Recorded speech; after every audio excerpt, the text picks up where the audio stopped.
격자 에너지와 보르나버 순환.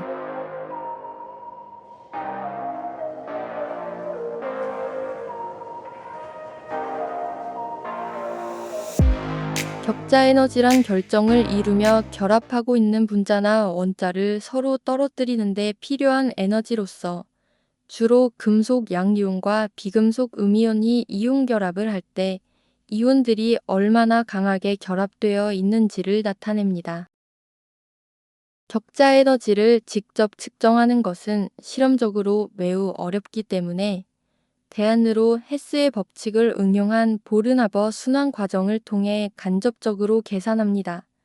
보르나버 순환은 금속과 비금속이 만나 이온 결합 화합물을 형성하는 전체 과정을 여러 단계의 에너지 변화로 나누어 설명하는 방식입니다.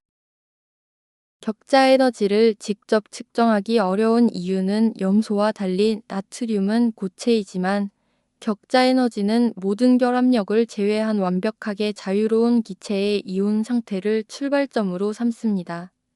그러므로 기체 상태의 나트륨 양이온과 염소음 이온만 따로 모아서 이들이 결합하는 순간의 에너지만 순수하게 측정하는 것은 실험적으로 거의 불가능합니다. 여기에는 항상 고체나 액체 같은 응축된 상태가 개입되기 때문입니다. 그러나 나머지 항목들은 상대적으로 측정하기 쉬운데 고체 나트륨의 기체 나트륨으로의 승화 에너지, 나트륨을 나트륨 양이온으로의 이온화 에너지, 염소 분자를 염소 원자로서의 결합 해리 에너지, 염소 원자의 염소 음이온으로의 전자 친화도, 고체 나트륨과 기체 염소의 염화 나트륨으로의 표준 생성 엔탈피는 분광학적 방법이나 열량계 등을 통해 격자 에너지보다는 상대적으로 쉽고 정밀하게 측정이 가능합니다. 헤스의 법칙은 반응의 경로에 상관없이 엔탈피 변화량은 일정하다는 것을 의미합니다. 즉, 탄소를 태워 이산화탄소를 만든다고 할 때 탄소를 바로 태우나 아니면 일산화탄소를 거쳐 태우나 총 에너지는 같다는 것을 의미합니다. 보르나버 순환은 헤스의 법칙을 이온결합 화합물이 만들어지는 과정에만 아주 구체적으로 적용한 특수한 케이스입니다. 이름처럼 순환 사이클에 더 집중하며 결국 에너지가 한 바퀴 돌아 제자리로 오는 총합은 0이다라는 폐쇄 루프 형태를 띱니다. 위의 공식은 보르나버 순환 공식입니다. 6개의 항목으로 구성되어 있습니다.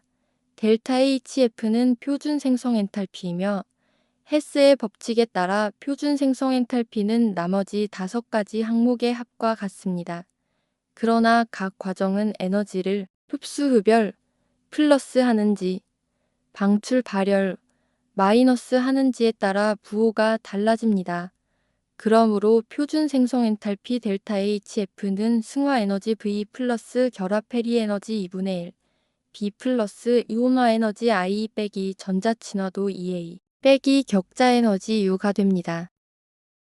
염화 나트륨의 보르나버 순환에서 에너지를 흡수하는 단계는 승화 에너지, 결합 해리 에너지, 이온화 에너지로서 이 단계들은 결합을 끊거나 전자를 떼어내기 위해 외부에서 에너지를 넣어줘야 하므로 값이 양수입니다.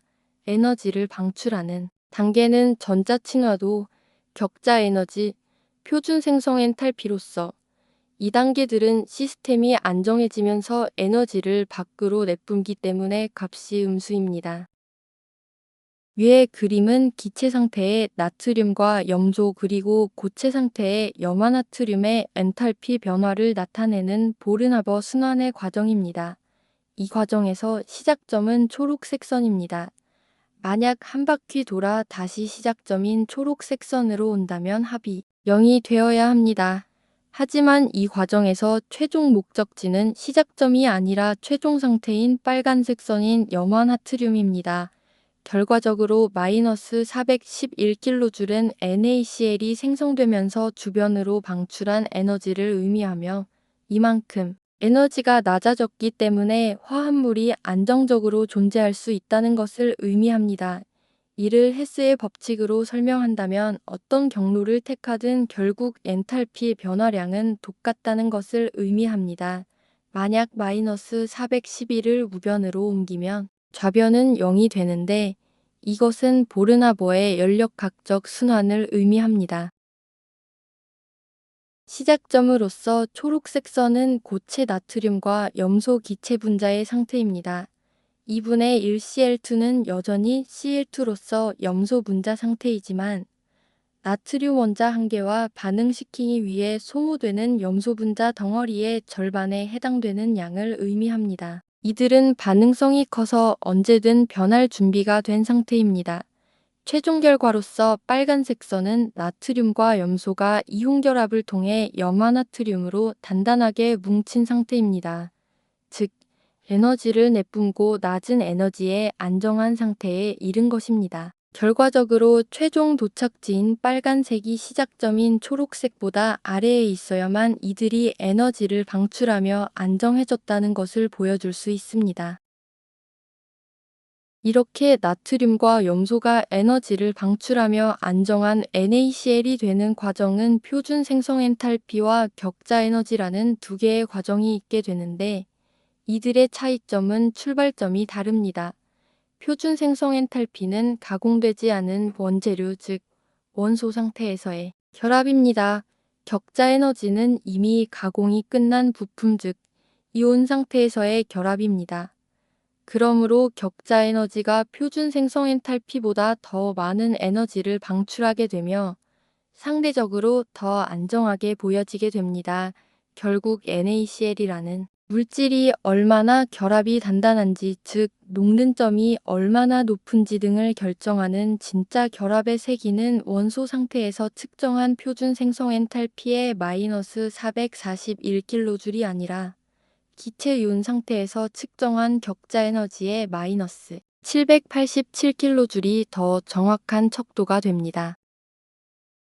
만약 표준 생성 엔탈피가 결합 세기의 기준이라면 생성 엔탈피가 비슷한 물질들은 녹는 점도 비슷해야 합니다. 하지만 실제로는 그렇지 않습니다.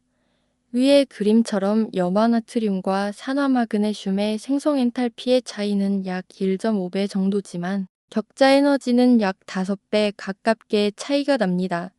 즉, 산화마그네슘의 격자 에너지가 훨씬 큽니다. 이들의 격자 에너지의 거대한 차이가 염화나트륨 대비 산화마그네슘의 압도적으로 높은 녹는 점을 더 완벽하게 설명할 수 있게 해줍니다.